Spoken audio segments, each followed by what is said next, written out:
दोस्तों आपका स्वागत है आज 5 star education hub YouTube channel पर। दोस्तों आज हम पढ़ेंगे 10th क्लास की ज्योग्राफी का चौथा चैप्टर है जिसका नाम है कृषि। दोस्तों इस चैप्टर में आज मुख्य जो बिंदु मैंने लिख रखे हैं इनके बारे में चर्चा करेंगे, धीरे धीरे इसके आगे बढ़ेंगे। पहले दोस्तों हमारा जो टॉपिक रहेगा वो है कृषि के प्रकार। इसमें जो 3 कृषि दे रखी हैं कि जीविका निर्वाह कृषि, गहन जीविका और वाणिज्य कृषि, इन तीनों में अंतर क्या है, इसकी क्या मुख्य विशेषताएं हैं, और ये अक्सर एग्जाम में ये जो है कृषि ये पूछी जाती है। इसके बाद पढ़ेंगे जो शस्य प्रारूप है भारत में उसके अनुसार कितने प्रकार की कृषि है, जिस प्रकार से हम पढ़ेंगे। तो दोस्तों जो पहली कृषि है जीविका निर्वाह कृषि, इस कृषि से आप ये देख सकते हैं कि जो वर्ड है निर्वाह, इसका मुख्य उद्देश्य रहता है जीवन को निर्वाह करना या जीवन के निर्वाह के लिए इस फसल को उगाया जाता है। इसकी विशेषता बात करें तो दोस्तों ये पहले से एक छोटे भूखंड में जो उगाई जाती है, इसमें काम करने वाला पूरा समुदाय रहता है, पूरे परिवार के लोग एक साथ मिलकर कार्य करते हैं और इस कृषि को उगाते हैं। दोस्तों जो कृषि है इसमें एक मुख्य विशेषता इसकी ये है कि इसमें कोई भी उर्वरक, कोई भी तकनीक और ज्यादा निवेश का इसमें यूज नहीं किया जाता। मतलब इसमें स्थानीय जो उपकरण हैं, जैसे आप प्राचीन समय से देखते हैं जो खुरपी है, कुछ ऐसे कुछ इंप्लीमेंट्स होते हैं जिनका यूज इस कृषि के लिए किया जाता है। कोई भी इसमें आधुनिक ट्रैक्टर है इसमें ऐसा कोई यूज नहीं किया जाता। आजकल जो उर्वरक जो फर्टिलाइजर्स है वो सब यूज नहीं होते, इतना निवेश भी नहीं होता इसमें। मतलब कह सकते हैं इसमें छोटे से जो परिवार है मिलकर वही इस खेती को करता है और इसमें स्थानीय घर के लोग ही कार्य करते हैं। और उर्वरक है और जो भी तकनीक है, नई तकनीक आज के जो यूज की जा रही है वो कृषि में वो नहीं की जाती। इसका मुख्य उद्देश्य रहता है जीवन को निर्वाह करना, मतलब जीवन निर्वाह के लिए ये खेती की जाती है। तो आज की विशेषता लिख सकते हैं छोटे भूखंड में स्थानीय जो प्राचीन समय में जो औजार इंप्लीमेंट यूज की जाते थे वो यूज की जाते इसके लिए। और इसमें ना कोई उर्वरक, ना ज्यादा निवेश, कोई आधुनिक तकनीक है वो यूज नहीं की जाती और समुदाय का पूरा जो अपना एक परिवार होता है वो इसमें कार्य करता है। ठीक है दोस्तों, तो जो प्रारंभिक जीवक निर्वाह कृषि है इसी को दोस्तों एक इसमें कर्तन धैर्य कृषि स्लैश एंड वर्ण जो एग्रीकल्चर है वो आप देखेंगे वो इसी में आती है। इसके अंदर होता क्या है, जैसे दोस्तों ये है स्लैश एंड वर्ण जो एग्रीकल्चर ये लैंड है, अगर जो स्थानीय समुदाय है वो इसको इस पे जाएगा और इसके जो भी इसमें पेड़ पौधे लगे हुए हैं उसको काट के और इसकी जो राख है वो इसी में मिला देते हैं। इस प्रकार की जो कृषि है वो कर्तन धैर्य निर्वाह कृषि कहलाती है। इसके अंतर्गत कोई भी जैसे लोग हैं अब जीवन निर्वाह के लिए उनके लिए खाने के लिए चाहिए, तो इस तरीके से वो इस जंगल टाइप में जाएंगे या छोटा सा कोई उनको भूमि लिया और उसको साफ करेंगे, साफ करने के बाद उसमें जो भी कुछ पेड़ पौधे हैं उनको जला के उसकी राख को इसमें मिला के और खेती करते हैं। इस खेती में भी कोई ऐसा आधुनिक यूज नहीं होता, मतलब जिस तरीके से आप कह सकते हैं कोई भी उर्वरक या कोई रासायनिक पदार्थ ऐसा यूज नहीं होता। इसमें एक चीज है दोस्तों, जैसे 5 लोग हैं इन्होंने एक भूमि को साफ किया और यहाँ से कृषि की, जैसा 1-2 साल इसमें यूज करने के बाद जैसे ही अनवरक हो जाती है दूसरी ओर वो शिफ्ट हो जाते हैं, ऐसी दूसरी जगह देखते हैं और उसकी और ऐसी वहां भी कृषि करना शुरू कर देते हैं। मतलब एक जगह करके फिर दूसरा जैसी कोई भूमि मिलती है उसको साफ करते हैं। कहने का मतलब ये हुआ कि इस कृषि के समय के अनुसार लोग एक से दूसरी जगह जाते रहते हैं।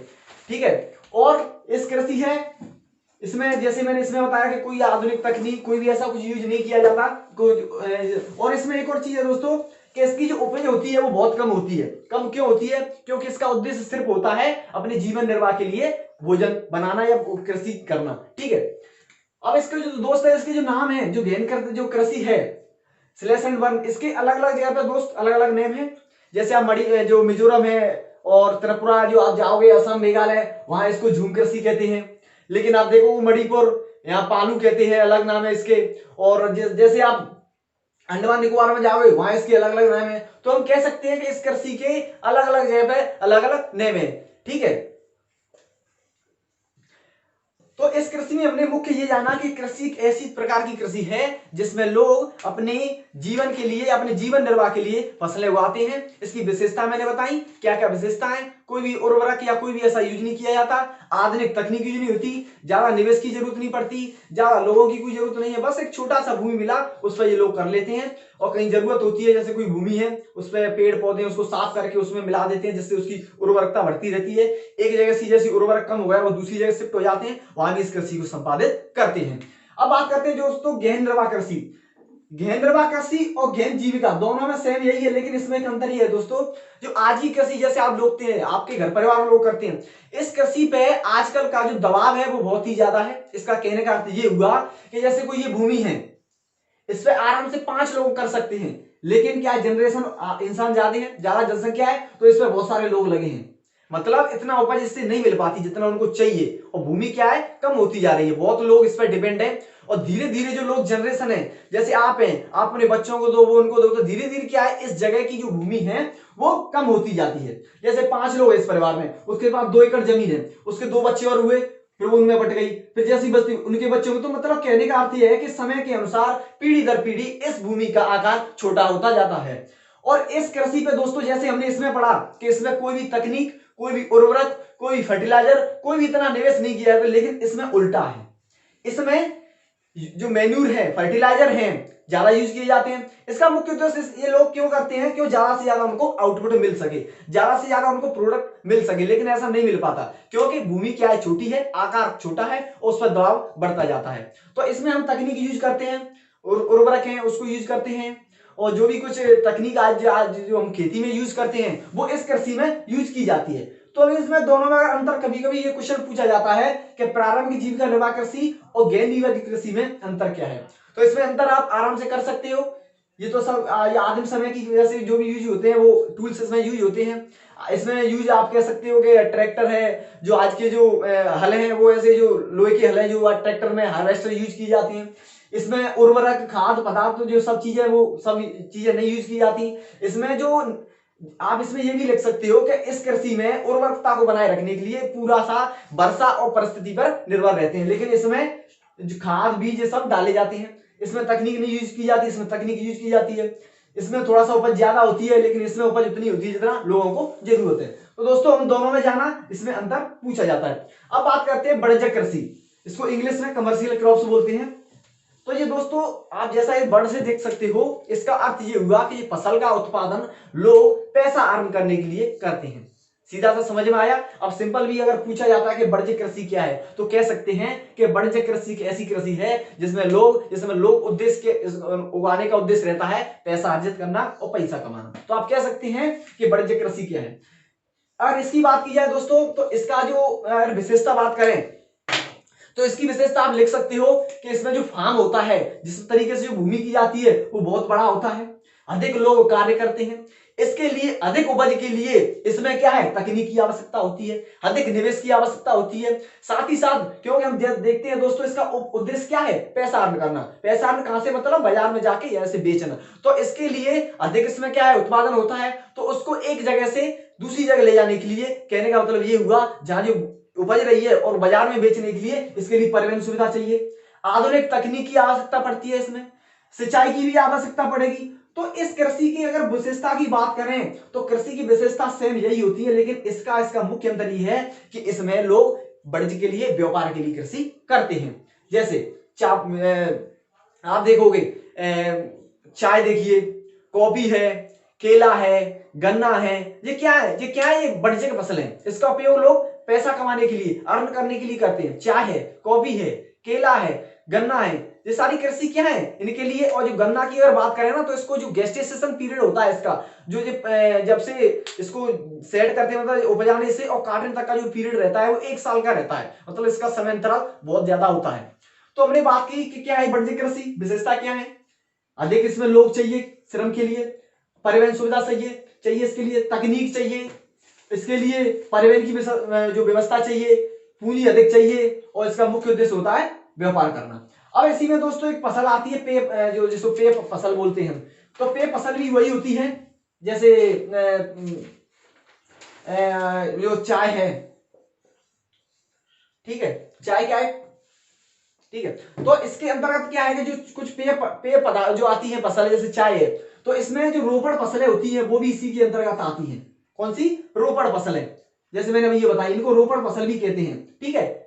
चाय हुई, कॉफी हुई, गन्ना है, ये सारी फसलें क्या है, ये रोपण फसलें हैं। ये किस में आती है, बड़े जगह में आती हैं। धान है, क्योंकि इसका मुख्य उद्देश्य रहता है व्यापार करना, पैसा अर्न करना। तो आप आराम से वाणिज्यिक कृषि का इसकी विशेषता लिख सकते हो, क्या है, ये एक ऐसी कृषि है जो व्यापार के नजरिए से की जाती है। इसकी विशेषता क्या है, जो मैंने अभी आपको बताई। इसी के अंतर्गत जो रोपण फसलें हैं वो आती है। रोपण फसलों में आप उनके एग्जाम्पल लिख सकते हो, और कह सकते हो जो चाय है, चाय सबसे ज्यादा कहाँ की जाती है, जो पूर्वी प्रदेश है, असम में, मेघालय, ज्यादा वहां की जाती है। जो गन्ना है, जो कॉफी है, कॉफी सबसे ज्यादा कहां साउथ इंडिया में होती है, उसका जो मुख्य उत्पादक राज्य है वो क्या है, कर्नाटका है। तो हम कह सकते हैं इनकी जो प्रमुख फसलें हैं, धान है, गन्ना है, तो गन्ना है उत्तर प्रदेश में, तो हम कह सकते हैं कि इस फसल का मुख्य उद्देश्य है व्यापार करना, इसका अपने जीवन को चलाना और इसका मुख्य उद्देश्य अपनी जीवन निर्वाही करना। तीनों में अंतर आता है तो आप आराम से लिख सकते हो, इसमें कोई तकनीक नहीं है, इसमें तकनीक यूज की जाती है, इसका फार्म बड़ा होता है इसकी अपेक्षा, और किसी कृषि कौन सी है वो भी आप लिख सकते हो,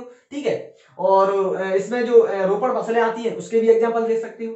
तो हमने जाना कि कृषि के मुख्य प्रकार थे, उन तीनों की विशेषताएं हमने पढ़ी। अब बात करते हैं दोस्तों जो सस्य प्रारूप है, भारत में जो फसल है दोस्तों, जैसा आप जानते हैं कि जो सस्य प्रारूप, इसके अंतर्गत हम पढ़ेंगे कि भारत की जो फिजिकल कंडीशन है, जो भी भारत में जो भौगोलिक दशा है वो एक जगह समान नहीं है। मतलब कह सकते हैं कि इसका जो भौगोलिक दशा है वो हर जगह पे, भारत के हर कोने पे, हर जगह पे अलग अलग है। तो सीधी सी बात है, फसलें भी अलग अलग समय पीरियड में की जाएंगी। आप नॉर्थ इंडिया में जाइए तो वहां पे सर्दी है, लेकिन आप साउथ जाइए तो गर्मी है। उधर जाइए तो दूसरी रेनफॉल कहीं से शुरू कहीं हो रही है, कहीं पे ज्यादा रेनफॉल हो रही है, कहीं पे रेनफॉल कम है, कई जगह मिट्टी दूसरी है, मृदा कहीं दूसरी है। तो ये सारी विशेषता क्या है, इनको है अलग अलग तरीके की फसल होगी, क्योंकि हम जानते हैं कि फसल को उपजाने के लिए क्या क्या हमको चीज चाहिए। जैसा कि हम जानते हैं उसके लिए मृदा है, रेनफॉल है, टेम्परेचर है, ह्यूमिडिटी है। तो हम सब कह सकते हैं कि जो सस्य प्रारूप है इसके अंदर यही पढ़ेंगे कि भारत की जो फिजिकल कंडीशन है, उसकी जो ज्योग्राफिकल कंडीशन है, उसके जो भी कुछ प्रारूप है वो अलग अलग हैं। मतलब हर समय हर जगह पे तापमान, हर जगह पे जो रेनफॉल है, ह्यूमिडिटी है और जो मृदा है वो हर तरीका की अलग है। तो हम कह सकते हैं कि एक फसल सभी जगह एक साथ हम नहीं उपजा सकते। तो इसी के अंतर्गत भारत के कुछ सस्य प्रारूप है। सस्य प्रारूप मतलब समय के अनुसार, तापमान के अनुसार, कंडीशनों के अनुसार अलग अलग प्रारूप है। उसके अनुसार 3 फसल है, रबी, खरीफ एंड जायद। जो रबी क्रॉप्स होती है दोस्तों, और जो खरीफ और जायद, ये तीनों के जो प्रारूप हैं वो हम इनके अंतर्गत पढ़ेंगे। अब बात करते हैं जो रबी फसल क्या है, ये रबी क्रॉप्स क्या है दोस्तों। ये फसल होती है, ये मुख्यतः जो विंटर सीजन में मतलब बोई जाती है। इसका जो पीरियड है वो सर्दियों में बोया जाता है। जैसे मुख्यतः मानते हैं कि अक्टूबर और दिसंबर है, तो इसका जो, तो हम कह सकते हैं ये कब बोई जाती है, अक्टूबर और दिसंबर में। इसके अंतर्गत जो फसलें आती है मुख्यतः दोस्तों, जैसा आप जानते हैं, गेहूं, चना, सरसों, ये इसकी कुछ मुख्य फसलें हैं जो रबी के अंदर की जाती है।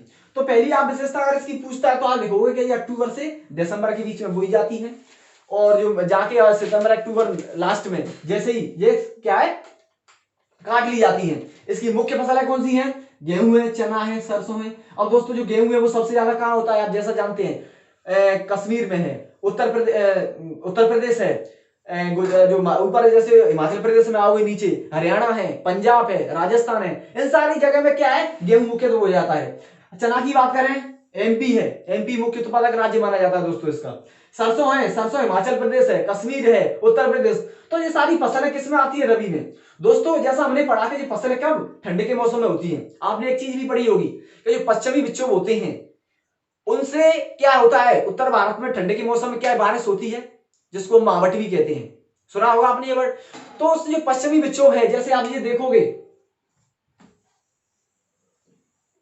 जो साइबेरिया है, इधर साइबेरिया से कुछ ठंडी हवाएं आती हैं, उसके जरिए भारत में रेनफॉल होता है, जिसको मावठ कहते हैं। तो जो जैसा हमने पढ़ा कि रबी फसलें कब है, ये ठंड के मौसम में। तो सीधी सी बात है, जब यहाँ पे जो गेहूं है, कश्मीर है, ये राजस्थान के एरिया है, इधर ये फसलें हो रही हैं, तो मतलब क्या हुआ, जो ये बारिश पश्चिमी विक्षोभों से होगी, जो वेस्टर्न डिस्टर्बेंस होते हैं उनसे जो बारिश होगी, तो उनका सीधा सा फायदा इन फसलों को मिलेगा।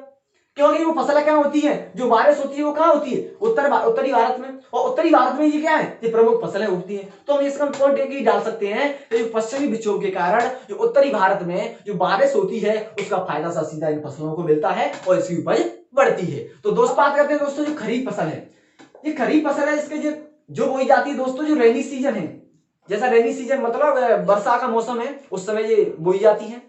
आप ये भी कर सकते हैं कि भारत में जो वर्षा का सीजन है वो अप्रोक्सीमेटली इसके जो जून है उसका एंडिंग और जुलाई की बिगिनिंग, ये दोनों का पीरियड होता है, वहां से और सितंबर तक इसकी जो बारिश होती है भारत में, तो उसी समय ये क्या है बोई जाती है। अब दोस्तों हमने इसकी बोने की इसकी हमने समय काल पढ़ लिया। अब इसकी मुख्य फसलें कौन सी है दोस्तों, तो इसमें दोस्तों जैसा आते हैं, चावल है, अब नॉर्मली आप देख सकते हो कि जो गर्मियों के मौसम में आपके घर पर गांव आप देखते हो कौन कौन सी, तो आप इजीली उस तरीके से भी सेट करोगे अपने माइंड को तो आप लिख सकते हो। ये सब समझने की जरूरत नहीं है। आप ठंड में घर जाते हैं तो आप देखते हैं कौन सी फसलें और पास हो रही हैं, गेहूं मिलेगा, सरसों मिलेगी, तो इजीली आप ऐसे भी कर सकते हो। ठीक है, तो इसमें चावल है और जो मैंने बताया बाजरा है, जो है, ये सारी फसलें हैं, ये किसके अंतर्गत आती हैं? खरीफ की फसल। ठीक है, अब दोस्तों ये चावल है, ये चावल अब देखिए हमने पढ़ लिया कि कब बोई जाती है, क्या होता है, कौन सा समय पीरियड है, इसकी फसल पढ़ ली। लेकिन जो चावल है दोस्तों, वो चावल का जगह स्तर क्या है कि हर जगह पे अलग है। जैसे आप हरियाणा पंजाब जाओगे तो वहां इस फसल को किसके पर्पज से बोया जाता है, किसके पर्पज से उगाया जाता है? एज ए कमर्शियल क्रॉप, मतलब एक वाणिज्यिक कृषि। वहां इसको लार्ज स्केल पे उपजाया जाता है, फिर इसको करने के बाद इसको बाजार में बेच दिया जाता है। मतलब हम कह सकते हैं कि जो चावल का स्तर है वो हर जगह पे अलग है। उड़ीसा में जाइए तो उड़ीसा में इसको क्यों उपजाते हैं? जीवन निर्वाह के लिए, अपने जीवन के लिए, अपने खाने के लिए। तो इसका जो स्तर है चावल का वो अलग अलग है। चावल किस फसल के अंतर्गत आता है? जायद फसल के अंतर्गत। ठीक है, फिर इसके अंदर आप देखो जो चावल है उत्तर जो हरियाणा पंजाब में क्यों बोया जाता है? कमर्शियल क्रॉप, वाणिज्यिक कृषि के लिए। वाणिज्यिक कृषि में अभी आपको बताया, मतलब व्यापार के दृष्टि से। ठीक है, बाजरा है, राजस्थान है, महाराष्ट्र है, आराम से वहां बोया जाता है। जो है, तो हमने जाना कि रबी खरीफ में क्या अंतर है। अब बात करते हैं दोस्तों ये जायद फसल क्या है। जायद फसल दोस्तों ये है कि जो दोनों का समय पीरियड होता है रबी और खरीफ, उसके बीच में जो एक ग्रीष्मकालीन जो समय पीरियड आता है ग्रीष्मकालीन का, उसके अंतर्गत ये फसलें बोई जाती हैं। कौन सी? जायद फसलें। इसकी अगर डेफिनेशन या इसके बारे में आपको पूछा जाता है तो आप सीधे से लिख सकते हो कि ये वे फसल हैं जो रबी एवं खरीफ के बीच के समय में बोई जाती हैं। कहने का मतलब ये हुआ कि ये गर्मियों के मौसम में बोई जाती हैं। जैसा हमने पढ़ा, रबी क्या थी? ठंडों में थी, विंटर में। ये क्या है? रेनी में। तो इसके बीच का समय कौन सा हुआ?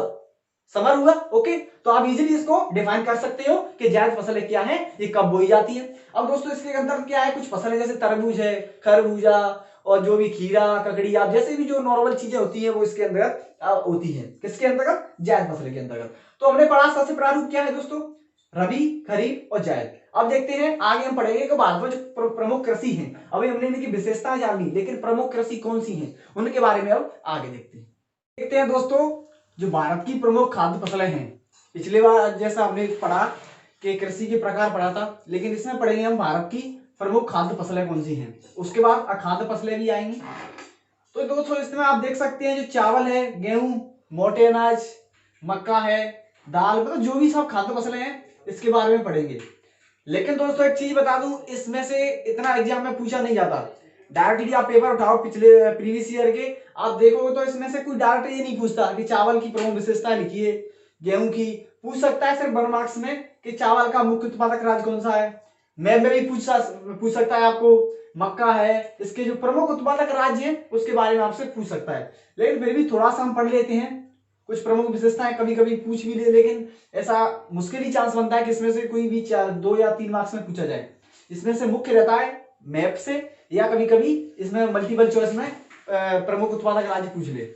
तो जैसे बात करें दोस्तों जो चावल है, देखिए दोस्तों हमने पिछले पढ़ा के जो चावल है वो खरीफ की फसल है। खरीफ की फसल है चावल, हमने पढ़ा। तो जो चावल है भारत में अगर देखा जाए तो चीन के बाद, विश्व लेवल पे बात की जाए तो चीन के बाद भारत द्वितीय स्थान पर आता है चावल में। अब लेकिन भारत की बात करें तो दोस्तों इसके उपजाने के लिए जो बारिश है, जो पानी चाहिए वो 100 सेंटीमीटर से अधिक ही चाहिए। इसके लिए पानी की आवश्यकता होती है। और जो चावल है, अगर भारत के प्रमुख राज्यों की बात करें, जैसे ये भारत का नक्शा है, आप इसमें से कुछ नहीं, आप 2-3 पॉइंट याद कर लीजिए। इसका प्रमुख उत्पादक राज्य क्या है, इसके लिए जो चावल क्या, इसके लिए बारिश कितनी, तापमान क्या है, किस मुख्य उत्पादक राज्य कहाँ है, कहाँ का इसका विस्तार है, किस तरीके से आप कर सकते हो।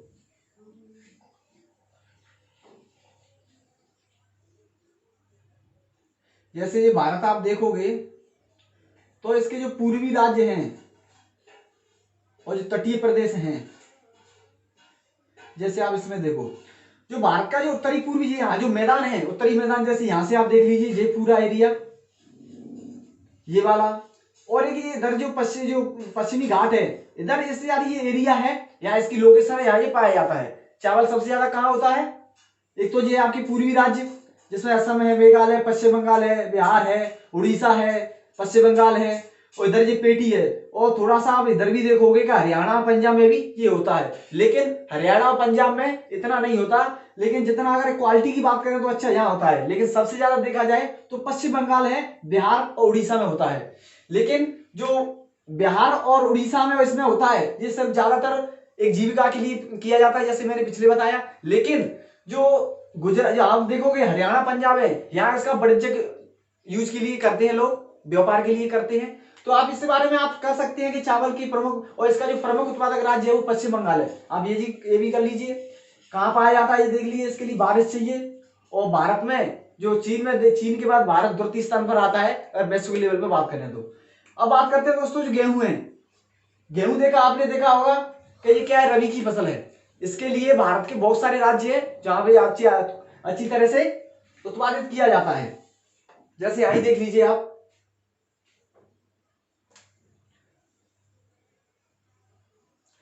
यूपी है, महाराष्ट्र है, राजस्थान है, हिमाचल, पंजाब, ये सारे राज्य हैं। यहाँ पर ये गेहूं आराम से उत्पादित किया जाता है। लेकिन इसके मुख्य उत्पादक राज्य की बात करें तो उसमें आता है यूपी, क्योंकि यूपी की क्या है, आप देखिए एरिया बहुत बड़ा है, वहां पे सबसे ज्यादा ये उत्पादित किया जाता है। और गेहूं दोस्तों जैसा जानते हैं, जो गेहूं है वो भारत में मुख्य खाद्य फसलों में आता है, क्योंकि बहुत सारे लोग हैं जो इसको खाद्य के रूप में यूज करते हैं गेहूं को। चावल भी है, लेकिन द्वितीय स्थान पर आता है गेहूं। मुख्य पे देखते हैं तो चावल आता है, जिसको बहुत सारे लोग यूज करते हैं, बहुत सारे लोग खाते हैं। आप जो ईस्टर्न कंट्रीज हैं, आप जो है स्टेट है, आप यहाँ देख लीजिए, मुख्य रूप से जो वहां फसल है वो चावल ही होती है। उसके बाद आता है नंबर गेहूं का। लेकिन अगर द्वितीय की बात की जाए भारत में तो वो है गेहूं। गेहूं के मुख्य उत्पादक राज्य यूपी बता दिया। कैसे, यहाँ भी देख सकते हो, रबी की फसल है। जैसा आप देखते हैं इसकी शुरुआत होती है ठंड, विंटर में जो सीजन आता है वहां से शुरुआत होती है इसकी, और लास्ट में आके जो इसका जो 6-7 महीने का जो गेस्टेशन पीरियड होता है उसके बाद इसकी कटाई हो जाती है। अब बात करते हैं जो दोस्तों मोटे अनाज है। जो मोटे अनाज है मुख्यतः इसमें प्रचुर मात्रा में पोषक तत्व पाए जाते हैं। उनमें से जैसे 3 है, रागी है, ज्वार है, बाजरा है। इसके बारे में कुछ नहीं, आप इसका जो मुख्य उत्पादक राज्य कौन सा है, इसमें जो मैग्नीशियम है और बहुत सारे ऐसे तत्व हैं जो इसमें रागी में पाए जाते हैं। और इसके मुख्य उत्पादक राज्य की बात करें तो आंध्र प्रदेश है, तमिलनाडु, ये सारे राज्य हैं जहां रागी आसानी से यहाँ पर उत्पादित होता है। दूसरी बात करें दोस्तों ज्वार। जैसे हमने पढ़ा कि भारत में खाद्य का जो तीसरा नंबर है वो आता है ज्वार का। कौन सी? ज्वार। जो चावल था फर्स्ट, सेकंड गेहूं था, और थर्ड की बात की जाए तो वो है ज्वार। ज्वार बहुत सारे राज्य है, महाराष्ट्र है, आंध्र प्रदेश है, तमिलनाडु, ऊपर देखें तो ये बिहार, यहाँ से भी पश्चिम बंगाल, यहाँ भी ज्वार की खेती की जाती है।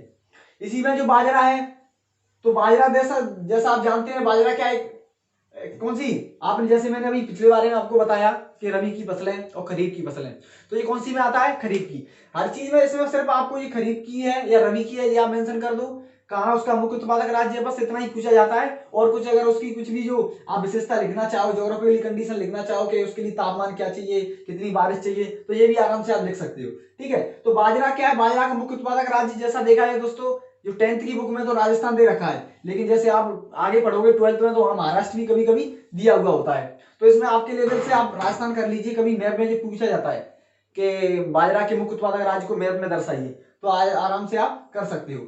जो बाजरा की बात करें दोस्तों तो इसमें बहुत सारे तत्व पाए जाते हैं, क्योंकि हमने पढ़ा कि जो मोटे अनाज हैं ये प्रमुख पोषक तत्व होते हैं। इनमें 3 थे जो मैंने बताया। और बाजरा बात करें तो राजस्थान है, महाराष्ट्र है, गुजरात का एरिया है, यूपी है, इधर ये आराम से उत्पादित होता है। एक बात करें नेक्स्ट दोस्तों अपना मक्का। तो दोस्तों जो मक्का है वो एक ऐसी फसल है जो खाद्य और चारे या फॉडर के रूप में यूज की जाती है। कैसे? एक तो इसकी जो ऊपर जो उपजता है उसको हम खाद्य के रूप में यूज करते हैं, इसके नीचे का पार्ट होता है उसको हम चारे के रूप में करते हैं। तो हम कह सकते हैं कि जो मक्का होता है वो खाद्य और चारे दोनों के रूप में यूज किया जाता है। ठीक है, और जो मक्का है, अगर मक्का के मुख्य उत्पादक राज्य की बात करें तो महाराष्ट्र है, इसमें एमपी है, कभी कभी ये हरियाणा और पश्चिम बंगाल है, नॉर्थन ईस्ट जहाँ पे जो स्टेट है वो है, इधर गुजरात, महाराष्ट्र, आप इसमें देख सकते हैं कि इसके जो क्या है प्रमुख उत्पादक राज्य हैं। ठीक है, और जो बात है दाल की, मुख्य इसमें दाल है, आप देखिए। तो जैसा आप जानते हैं भारत विश्व में प्रख्यात है दालों के लिए, क्योंकि प्रचुर मात्रा में अच्छी क्वालिटी वाली पोषक तत्व वाली दाल भारत में पाई जाती है। प्रमुख दालों की बात करें तो उसमें आप देखोगे सोयाबीन है, उड़द है, बहुत सारी ऐसी दाल आप देखोगे। तो ये दालें हैं, ये देखिए प्रोटीन की, तो इसमें जो क्या है, प्रोटीन का स्रोत है ये, क्योंकि इसमें जो दाल, सभी दाल होती हैं वो प्रोटीन का एक स्रोत माना जाता है। और इसको उपजाने के लिए दोस्तों नमी की मात्रा कम होती है, मतलब ये शुष्क प्रदेश में आराम से उत्पादित की जा सकती है, ठीक है। और इसमें अगर जो अरहर है, अरहर को छोड़ा जाए तो मुख्य जो और दालें होती हैं वो दालें क्या है कि जो वायु है उससे नाइट्रोजन लेती हैं और ये जो मिट्टी है उसको ये फर्टाइल करती है, मतलब उर्वरक बनाती है और उपजाऊ बनाती है। तो ये आप दाल में कर सकती हो।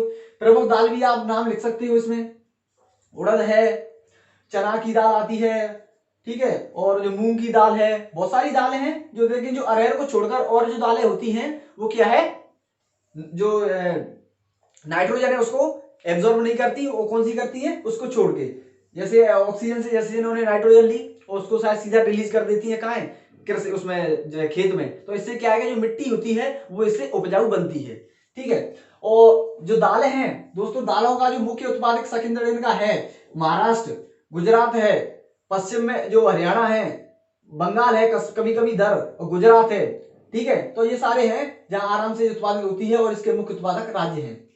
अब बात करते हैं दोस्तों गन्ना। तो गन्ना क्या है, एक जो उपोष्ण एवं उष्ण फसल है। इसका अर्थ क्या हुआ दोस्तों, मैं बताता हूं। जैसा आप पढ़े हुए कि उष्ण कटिबंध क्या होता है, उपोष्ण कटिबंध क्या होता है, ठीक है। जैसे आपने ये पढ़ा होगा, विषुवत रेखा होती है 0 डिग्री पे, मैं विश्व की बात कर रहा हूँ, 23.5 डिग्री पे कर्क रेखा होती है, दक्षिण में मकर रेखा होती है, ये 23.5 डिग्री पे होती है, ये भी 23.5 डिग्री पे होती है। तो हम जानते हैं कि कर्क रेखा और मकर रेखा के जो बीच का क्षेत्र होता है उसको बोलते हैं उष्ण कटिबंध, उष्ण कटिबंध, ठीक है। क्योंकि यहाँ पर सूर्य की किरणें सीधी पड़ती हैं, तापमान अधिक होता है, रेनफॉल अधिक होता है। तो जो क्षेत्र होता है, हम कह सकते हैं, या तो आप ऐसे लिख सकते हो कि कर्क रेखा एवं मकर रेखा के बीच के क्षेत्र को उष्ण कटिबंध कहते हैं, या आप सीधा ऐसे भी लिख सकते हो कि विषुवत वृत्त से 23.5 डिग्री उत्तर और विषुवत वृत्त से 23.5 डिग्री दक्षिण वाला जो एरिया होता है उसको भी हम उष्ण कटिबंध कह सकते हैं। तो जो, अब ये तो हो गया उष्ण कटिबंध, लेकिन अब बात करें उपोष्ण क्या होता है। तो जो कर्क रेखा है इससे 66.5 डिग्री, आप आर्कटिक सर्कल देखते हो या अंटार्कटिका सर्कल है, ठीक है, वो भी 66.5 डिग्री पे लाई करता है। अब जो कर्क रेखा है और आर्कटिक सर्कल है, इसके बीच का क्षेत्र है वो होता है उपोष्ण। ऐसे ही दक्षिण में आ जाइए, जो मकर रेखा है और अंटार्कटिक सर्कल है उसके बीच का क्षेत्र भी क्या होता है, उपोष्ण कटिबंध होता है। तो जो गन्ना की फसल है वो दोनों रीजन में उगाई जाती है, ये उष्ण कटिबंध है और उपोष्ण। अब इंडिया कहाँ आती है, जैसा आप देखते हो इंडिया की लोकेशन, तो यहाँ आती है, सीधा से बात है। तो इंडिया किस में आता है, उपोष्ण और उष्ण दोनों में आती है। जो ऊपर का भाग है 23.5 पे, वो आता है उपोष्ण में, और नीचे वाला आता है उष्ण में, क्योंकि कर्क रेखा क्या इंडिया को इक्वल भाग में बांटती है। तो यहाँ पर आप जैसे इंडिया बनाना चाहो, इंडिया का मैप जैसे आप देखोगे यहाँ,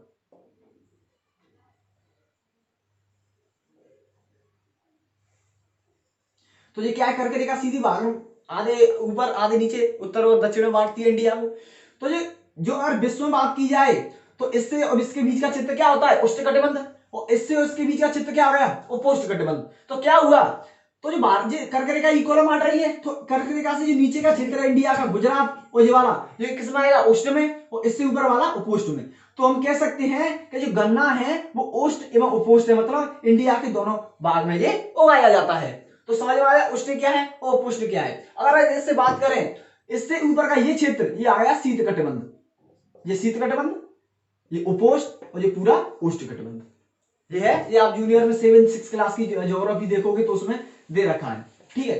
तो जो गन्ना है वो कौन सी है, उष्ण एवं उपोष्ण फसल है। और गन्ना दोस्तों इसका जो, इसको पकने में 1 वर्ष का समय लगता है, मतलब इसका जो गेस्टेशन पीरियड होता है बहुत लंबा होता है, 1 साल तक ये पकती है और उसी समय ये बेचने के लिए तैयार हो जाती है, ठीक है। और गन्ना कहाँ है, यूपी देखोगे, यूपी में गन्ना बहुत अच्छी मात्रा में पाया जाता है। आप महाराष्ट्र देख लीजिए, नॉर्थ जो भी साउथ के जो है स्टेट है उसमें अच्छी मात्रा में पाया जाता है, वहां अच्छा होता है। लेकिन जो साउथ में जो गन्ना होता है और जो नॉर्थ की अपेक्षा साउथ वाला मजबूत एवं वहां गुड़ ज्यादा निकलता है।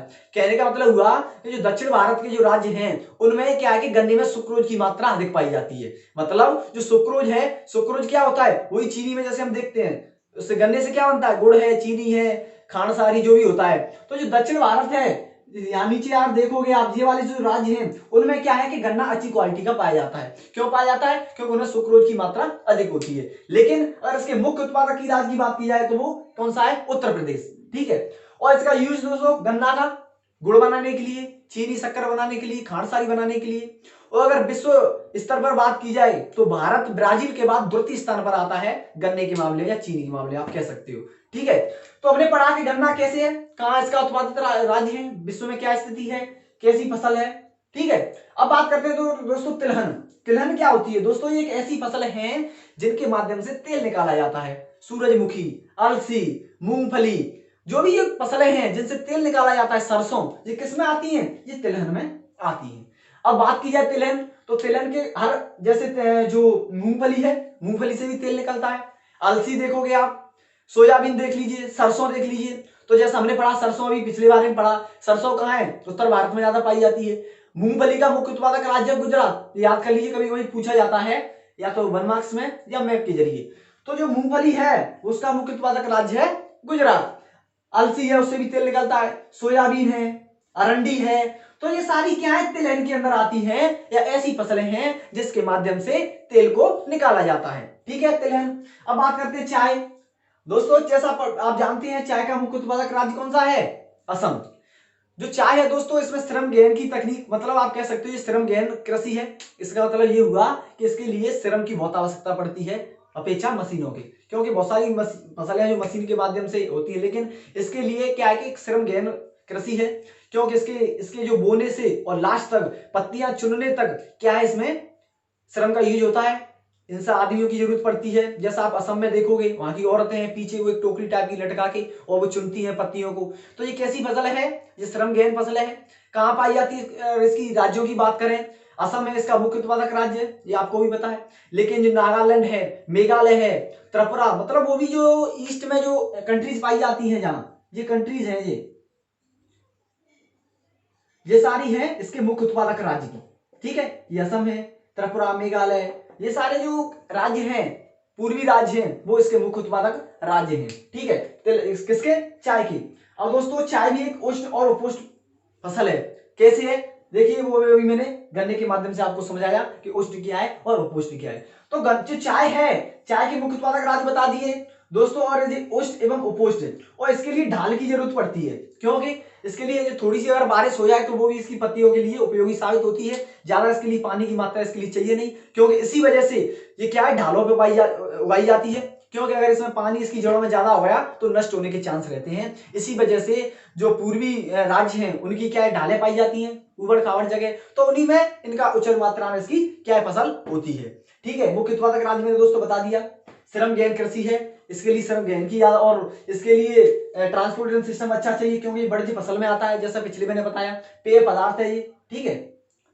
अब देखते हैं दोस्तों कॉफी, जो हमारे लास्ट के आज 2 टॉपिक है, कॉफी और बागवानी। तो कॉफी दोस्तों जैसा आप जानते हैं भारत में विश्व प्रख्यात है कॉफी। शुरुआत से देखा जाए, रोमन जो साम्राज्य चलता था वहां से देखा जाए तो क्या है कि जो कॉफी है भारत में प्रमुख, आज भी देखा जाए ना, तो कॉफी है वो भारत में विश्व प्रख्यात है। बहुत अच्छी क्वालिटी की कॉफी भारत में होती है, जिसका नाम है अरेबिका किस्म की कॉफी। कभी कभी एक मार्क्स में क्वेश्चन पूछा जाता है कि भारत में किस प्रकार की कॉफी की उत्पादित होती है, तो आप कह सकते हैं अरेबिका किस्म की कॉफी है, जिसको माना जाता है कि यमन देश है, जो अरबन कंट्री है, जो अरेबियन कंट्री है, वहां से जो अमन यमन आप जानते हैं, तो यमन से ये लाई गई थी। कहां से? यमन से। ठीक है, एक सेकंड। जो फसल है कॉफी की वो कहां से लाई गई थी? यमन से। ठीक है। कौन सी किस्म की कॉफी भारत में उगाई जाती है? वो है अरेबिका।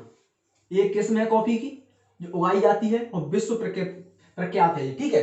अब बात करें दोस्तों, जो भारत में जो कॉफी है, और कॉफी का मुख्य उत्पादक की राज्य की बात की जाए तो वो है कर्नाटका। ये याद कर लीजिए, कभी कभी क्वेश्चन पूछा जाता है कि कॉफी के मुख्य उत्पादक राज्य कौन सा है, तो आप आराम से कर सकते हो कर्नाटका। ठीक है। लेकिन जो कॉफी है दोस्तों, ये क्या, जो बाबा बुदन की पहाड़ी है, जैसे आप नीलगिरी हिल्स हैं, दक्षिण में जाओगे तो जो नीलगिरी की पहाड़ियां हैं, वहां डोडा बेटा है, आप देखोगे अनाईमुड़ी है, केरल का है, जो भी जो राज्य हैं नीचे जो साउथ में,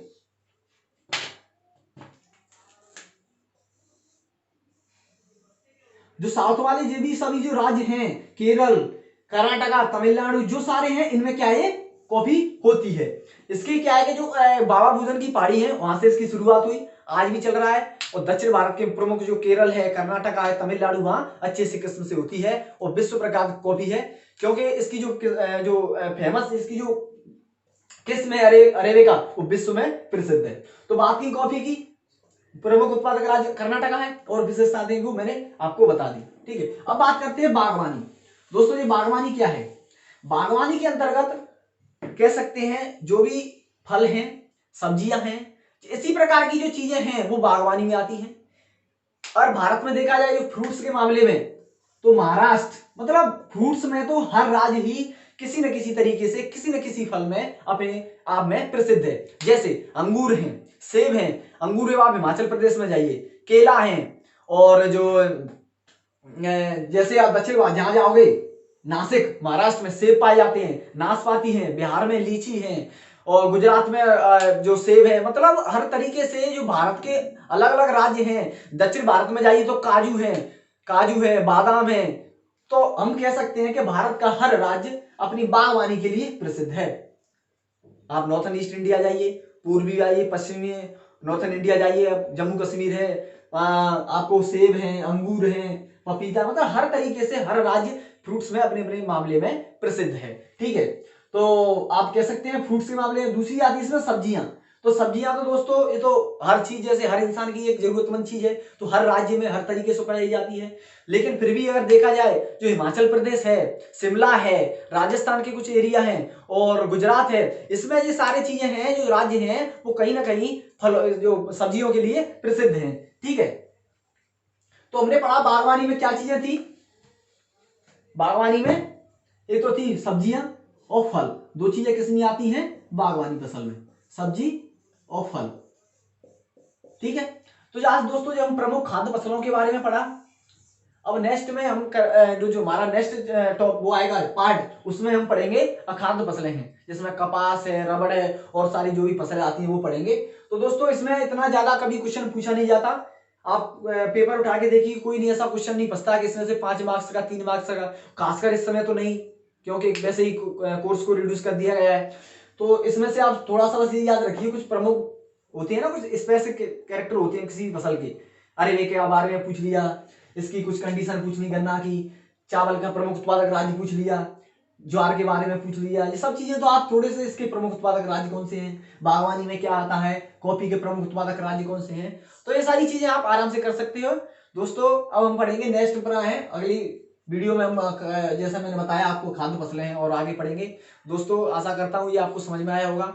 अगर दोस्तों ये आपको वीडियो अच्छी लगी तो इसको लाइक शेयर करें और सब्सक्राइब करें दोस्तों, अपने दोस्तों को बताएं, क्योंकि अब ऐसा समय काल चल रहा है दोस्तों, कोरोना की वजह से आप देख सकते हैं, तो अधिकतर दोस्तों को पहुंचाइए।